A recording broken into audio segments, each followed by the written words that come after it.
Hello दोस्तों, स्वागत है आप सबका जीएस विथ लेंस पर।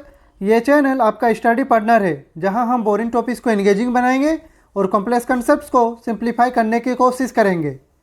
अभी हम लोग एम लक्ष्मीकांत सर की इंडियन पॉलिटी की किताब से पार्लियामेंट वाला चैप्टर पढ़ रहे हैं और पिछले वीडियो में हम लोगों ने डिस्कस किया था इनफेक्टिवनेस ऑफ पार्लियामेंट्री कंट्रोल वाला टॉपिक को।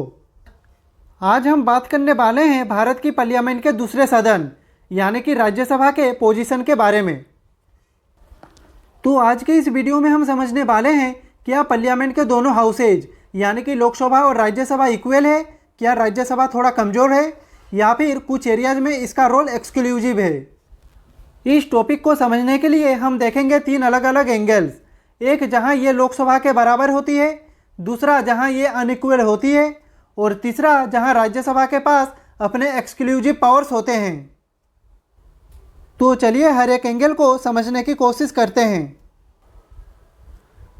तो सबसे पहले बात करते हैं इक्वल स्टेटस विथ लोकसभा यानी कि वो सिचुएशंस जहां राज्यसभा और लोकसभा एक इक्वल पावर शेयर करते हैं। यहाँ पे सबसे पहले आता है ऑर्डिनरी बिल्स। तो ये वो बिल्स होते हैं जो मनी बिल्स नहीं होते, जैसे एडुकेशन, एनवायरनमेंट, लेबर लॉज से जुड़े बिल्स। इस बिल को पास करने के लिए लोकसभा और राज्यसभा दोनों की अप्रूवल जरूरी होती है। अगर दोनों हाउसेज किसी बिल पर एग्री नहीं करते तो प्रेसिडेंट के कहने पर जॉइंट सीटिंग बुलाई जा सकती है। यहाँ पे दोनों में डिस्कशन, अमेंडमेंट और वोटिंग प्रोसेस सेम होती है, इसलिए यहाँ राज्यसभा का रोल फुल्ली इक्वल होता है। नेक्स्ट है कॉन्स्टिट्यूशनल अमेंडमेंट बिल्स। तो अगर कॉन्स्टिट्यूशन में कोई भी बदलाव करना हो तो आर्टिकल 368 के अंडर अमेंडमेंट बिल लाया जाता है। इस बिल को पास करने के लिए दोनों हाउसेज में 2/3 मेजोरिटी चाहिए होती है, यानी कि प्रेजेंट और वोटिंग मेंबर्स का 2/3। कोई भी एक हाउस अगर बिल को रिजेक्ट करे या पास ना करे तो अमेंडमेंट पॉसिबल नहीं होता। ये भी एक एरिया है जहां दोनों हाउसेज का स्टेटस बिल्कुल बराबर होता है। नेक्स्ट है financial bills except money bill. तो देखिए, मनी बिल सिर्फ लोकसभा में इंट्रोड्यूस होता है, लेकिन कुछ फाइनेंशियल बिल्स ऐसे होते हैं जो आर्टिकल 110 के स्कोप में नहीं आते। इन बिल्स पर राज्यसभा का पूरा से होता है और उनकी अप्रूवल भी जरूरी होती है। यहाँ पे राज्यसभा अमेंडमेंट सजेस्ट कर सकती है और बिल तभी पास होता है जब दोनों हाउसेज एग्री करें। नेक्स्ट है in case of presidential election और इम्पीचमेंट। तो हमारे देश में प्रेसिडेंट को इलेक्ट करने के लिए पार्लियामेंट के दोनों हाउसेज के इलेक्टेड मेंबर्स और स्टेट के एमएलएज वोट करते हैं। इम्पीचमेंट के प्रोसेस में भी दोनों हाउसेज का रोल इक्वल होता है। एक हाउस में नोटिस दिया जाता है, इंक्वायरी होती है, फिर दोनों हाउसेज में स्पेशल मेजोरिटी से पास करना पड़ता है। नेक्स्ट है in case of removal of vice president. तो वाइस प्रेसिडेंट के रिमूवल के केस में राज्यसभा में रेजोल्यूशन इनिशिएट होता है और उसके बाद लोकसभा का भी एग्रीमेंट चाहिए होता है। इसका मतलब यह है कि ऑल्दो स्टार्ट राज्यसभा करती है लेकिन डिसीजन दोनों हाउसेज मिलकर लेते हैं। नेक्स्ट है जुडिशियल रिमूवल रिकमेंडेशंस यानी कि जजेस का इम्पीचमेंट। तो देखिए, सुप्रीम कोर्ट या हाई कोर्ट के जजेस को हटाने के लिए पार्लियामेंट के दोनों हाउसेज में स्पेशल मेजोरिटी से मोशन पास करना पड़ता है। ये एक बहुत ही सीरियस और सेंसिटिव प्रोसेस होती है जहां लोकसभा और राज्यसभा दोनों की इक्वल रिस्पॉन्सिबिलिटी होती है। नेक्स्ट है फॉर इमरजेंसी अप्रूवल। तो हमारे देश में नेशनल इमरजेंसी, स्टेट इमरजेंसी या फाइनेंशियल इमरजेंसी लगाने के लिए प्रेसिडेंट प्रोक्लेमेशन इशू करते हैं, लेकिन उसको पार्लियामेंट से अप्रूवल लेना होता है। ये अप्रूवल तभी वैलिड होता है जब दोनों हाउसेज उसे within a specific time period pass करे। इसीलिए इमरजेंसी के डिसीजंस में भी इक्वल से होता है। नेक्स्ट है in case of ministerial selection. तो हमारे कॉन्स्टिट्यूशन के आर्टिकल 75 के मुताबिक मिनिस्टर्स को प्राइम मिनिस्टर की एडवाइस पर प्रेसिडेंट अपॉइंट करते हैं।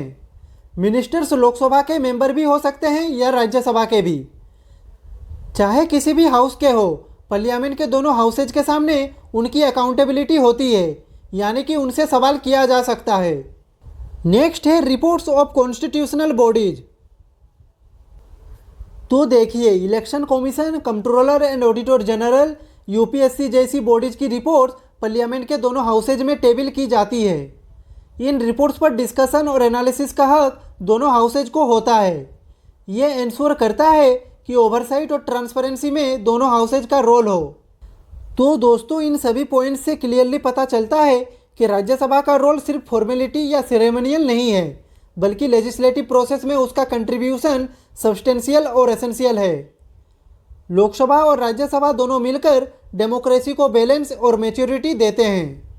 तो चलिए दोस्तों, अब चलते हैं नेक्स्ट स्लाइड पे। तो इस स्लाइड में हम बात करने वाले हैं unequal status of Rajya Sabha with Lok Sabha.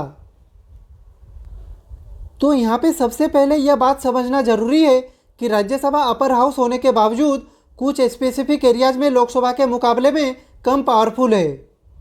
ये मोस्टली फाइनेंशियल मैटर्स और एग्जीक्यूटिव अकाउंटेबिलिटी जैसे एरियाज में दिखाई देता है। ऐसा इसलिए भी है क्योंकि लोकसभा डायरेक्टली इलेक्टेड बॉडी है, इसलिए उसे ज़्यादा डेमोक्रेटिक लेजिटिमेसी मिलती है। यहाँ पे पहला पॉइंट है, money bill can be introduced only in Lok Sabha. यानी कि मनी बिल सिर्फ लोकसभा में ही इंट्रोड्यूस किया जा सकता है।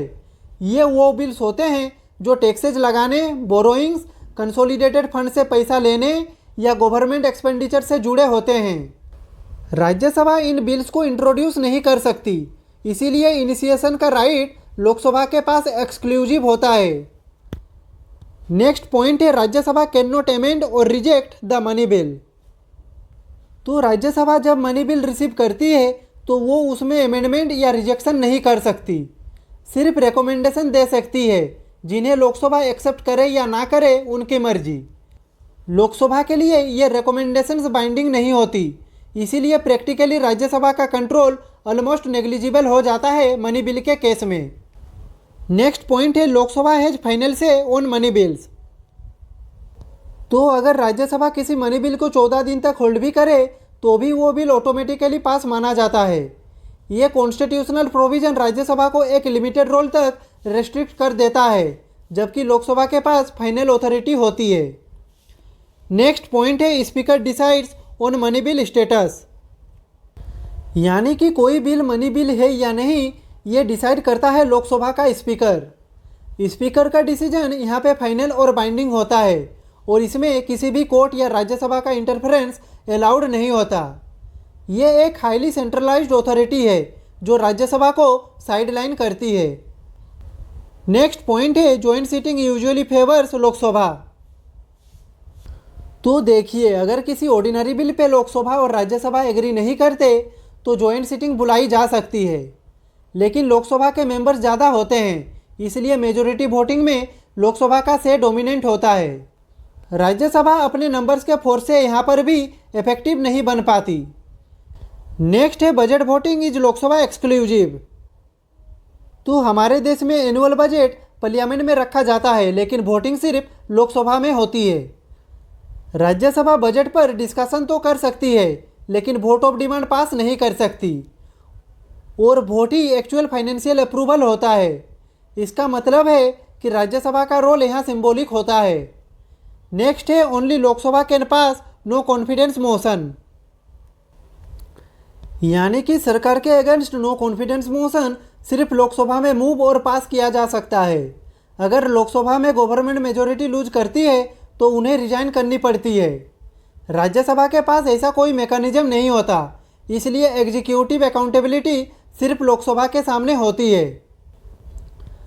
तो दोस्तों, इन सभी पॉइंट से यह क्लियर होता है कि राज्यसभा की पावर कुछ एरियाज में सिग्निफिकेंटली लिमिटेड है, स्पेशली फाइनेंस, एग्जीक्यूटिव कंट्रोल और लेजिस्लेटिव फाइनलिटी के केसेज में। यह इम्बैलेंस डेलिबरेट डिजाइन का हिस्सा है, जहां लोकसभा को ज़्यादा पावर इसलिए दी गई है क्योंकि वो जनता द्वारा डायरेक्टली चुनकर आई होती है। तो चलिए अब चलते हैं नेक्स्ट स्लाइड पे। एक इम्पोर्टेंट बात दोस्तों, अगर आपको पीडीएफ से रिलेटेड कुछ भी जानकारी चाहिए तो आप डिस्क्रिप्शन में जा सकते हैं। तो इस स्लाइड में हम बात करने वाले हैं एक्सक्लूसिव पावर्स ऑफ राज्यसभा के बारे में। तो ये वो एरियाज है जहां सिर्फ राज्यसभा के पास अधिकार होता है और लोकसभा का कोई रोल इनिशियली नहीं होता। तो चलिए यहाँ पे हर एक पॉइंट को समझने की कोशिश करते हैं। यहाँ पे पहला पॉइंट है, according to article 249 Rajya Sabha can allow parliament to legislate on state list. तो नॉर्मली इंडियन कॉन्स्टिट्यूशन के फेडरल स्ट्रक्चर के तहत स्टेट लिस्ट के मैटर्स पर सिर्फ स्टेट लेजिस्लेचर को कानून बनाने का अधिकार होता है। लेकिन आर्टिकल 249 एक स्पेशल प्रोविज़न देता है जिसमें राज्यसभा अपनी एक्सक्लूसिव पावर का यूज करती है। अगर राज्यसभा अपने टोटल मेंबरशिप के 2/3 से ज़्यादा मेजोरिटी के साथ एक रेजोल्यूशन पास करती है जिसमें डिक्लेयर किया जाता है कि किसी स्टेट लिस्ट के मैटर पर नेशनल इंटरेस्ट में पार्लियामेंट को लॉ बनाना चाहिए, तो पार्लियामेंट को टेम्पोररी पावर मिल जाता है कि वो स्टेट सब्जेक्ट्स पर भी कानून बना सके। यहाँ पे इस पूरे प्रोसेस में लोकसभा का कोई रोल नहीं होता, जो राज्यसभा को एक स्ट्रॉन्ग और यूनिक कॉन्स्टिट्यूशनल पोजीशन देता है। नेक्स्ट है according to article 312 Rajya Sabha authorise creation of all India services. तो ऑल इंडिया सर्विसेज जैसे आईएएस और आईपीएस वो सर्विसेज हैं जो सेंटर और स्टेट्स दोनों के लिए काम करती है। अगर पार्लियामेंट किसी नए ऑल इंडिया सर्विस को क्रिएट करना चाहती है जैसे इंडियन जुडिशियल सर्विस या इंडियन एजुकेशन सर्विस, तो उसके लिए पहले राज्यसभा को ऑथराइज करना होता है। आर्टिकल 312 के अंडर राज्यसभा अपने 2/3 मेजोरिटी से रेजोल्यूशन पास करती है जिसमें डिक्लेयर किया जाता है कि नेशनल इंटरेस्ट में ऐसी सर्विस की ज़रूरत है। ये रेजोल्यूशन पास होने के बाद ही पार्लियामेंट आगे स्टेप ले सकता है।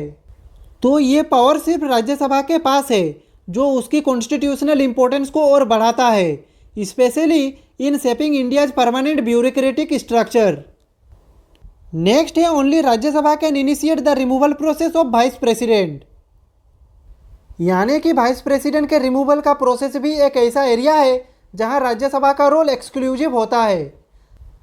आर्टिकल 67 सब क्लोज बी के तहत वाइस प्रेसिडेंट के खिलाफ रिमूवल रेजोल्यूशन सबसे पहले राज्यसभा में ही इंट्रोड्यूस होता है। ये रेजोल्यूशन तब पास होता है जब राज्यसभा के मेजोरिटी मेंबर्स इसे सपोर्ट करते हैं। यहाँ पे राज्यसभा में इफेक्टिव मेजोरिटी चाहिए होती है।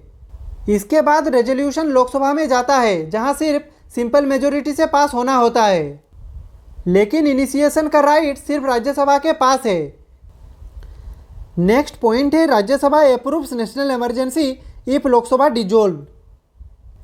यानी कि एक और यूनिक और क्रिटिकल सिचुएशन तब होती है जब लोकसभा डिजोल्व होती है, जैसे जनरल इलेक्शंस के टाइम। और उस दौरान अगर president national emergency, state emergency या फाइनेंशियल इमरजेंसी डिक्लेयर करते हैं तो उस डिक्लेरेशन को पार्लियामेंट की अप्रूवल चाहिए होती है विदिन 1 मंथ। लेकिन जब लोकसभा एग्जिस्ट ही नहीं करती तब राज्यसभा ही एकलौती हाउस होती है जो इमरजेंसी को अप्रूव कर सकती है।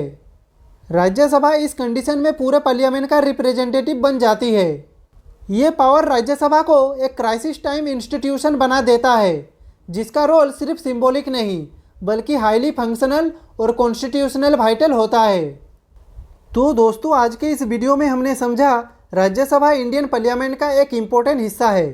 चाहे उसकी पावर कुछ एरियाज में लिमिटेड हो जैसे मनी बिल्स और नो कॉन्फिडेंस मोशन के केसेज में, लेकिन लॉ मेकिंग, कॉन्स्टिट्यूशनल अमेंडमेंट्स और फेडरल बैलेंस मेंटेन करने में उसका रोल इक्वली इम्पोर्टेंट है। आर्टिकल 249 और 312 जैसे प्रोविजंस उसकी यूनिक पावर को दिखाते हैं। ओवरऑल राज्यसभा एक थॉटफुल और बैलेंस्ड लेजिस्लेटिव प्रोसेस का एसेंशियल पिलर है। तो आज के लिए बस इतना ही। अगर आपका इस टॉपिक से रिलेटेड कुछ भी डाउट हो तो आप कमेंट बॉक्स में पूछ सकते हैं। और अगर आपको ये वीडियो पसंद आई हो तो लाइक करें, कमेंट करें, शेयर करें और ऐसे ही वीडियो देखने के लिए चैनल को सब्सक्राइब करें। मिलते हैं नेक्स्ट वीडियो में, तब तक के लिए खुश रहिए, स्वस्थ रहिए। जय हिंद, वंदे मातरम।